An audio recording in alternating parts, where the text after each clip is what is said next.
Halo teman-temanku yang super, hari ini saya akan coba mempresentasikan agenda 3 mengenai analisis isu terkait upaya mewujudkan smart governance dengan perspektif manajemen ASN dan smart ASN.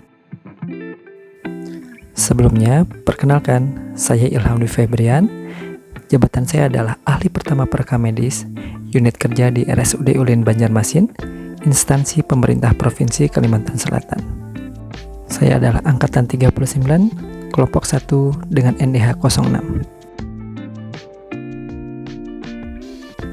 Dan perkenalkan profil tutor saya. Beliau bernama Pak Ahmad Riyadi, MPSI Psikolog. Jabatan beliau adalah Widya Iswara di BPS DMD, instansi pemerintah Provinsi Kalimantan Selatan. Setelah mendapatkan pengalaman pembelajaran baik melalui asinkronus dan sinkronus, saya mendapatkan ilmu untuk menyelesaikan isu. Adapun identifikasi isu yang saya dapat, yang pertama ketidakoptimalannya pencatatan data peminjaman dan pengembalian kembali rekam medis rawat inap. Yang kedua, belum optimalnya kelengkapan pengisian rekam medis rawat inap. Yang ketiga, kurang optimalnya penyusunan dan penyimpanan khusus rekam medis pasien meninggal. Yang keempat, kurang terlaksananya dengan baik proses indeks penyakit, kode tindakan medis, indeks dokter dan kematian. Yang kelima, belum optimalnya cara penyimpanan rekam medis inaktif dan pemusnahan rekam medis rawat inap.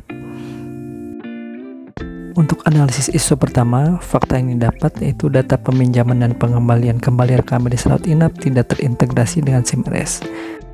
Dampaknya, pencarian data peminjaman dan pengembalian sulit dilakukan dan rawan hilang. Pihak yang terdampak yaitu filing rekam medis rawat inap dan pihak yang melakukan penelitian. Adapun analisis isu kedua, belum optimalnya kelengkapan pengisian rekam medis rawat inap. Faktanya, kurangnya kelengkapan pengisian catatan rekam medis rawat inap.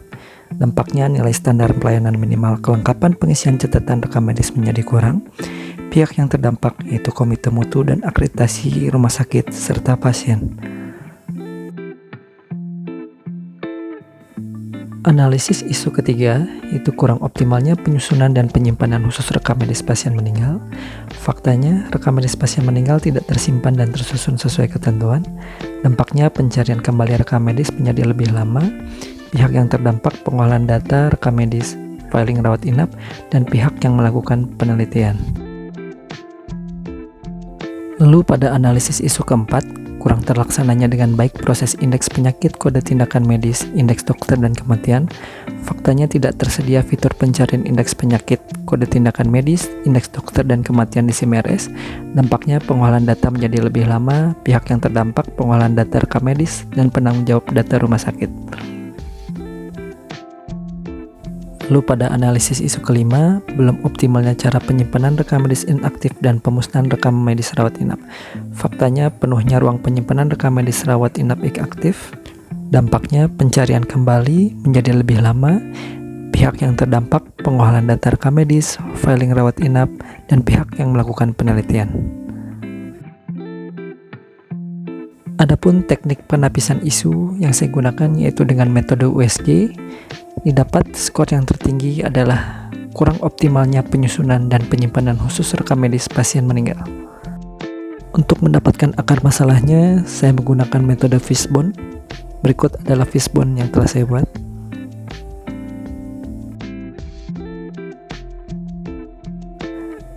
Dampak jika isu tersebut tidak diselesaikan, yang pertama semakin menumpuknya dan tidak tersusunnya rekam medis pasien meninggal.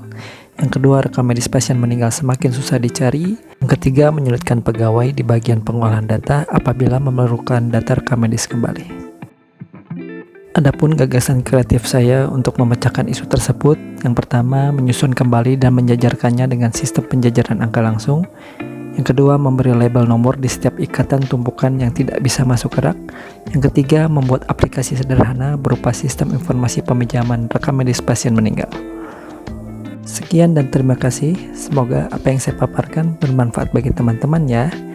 Saya Ilham Dwi Febrian, bangga melayani bangsa.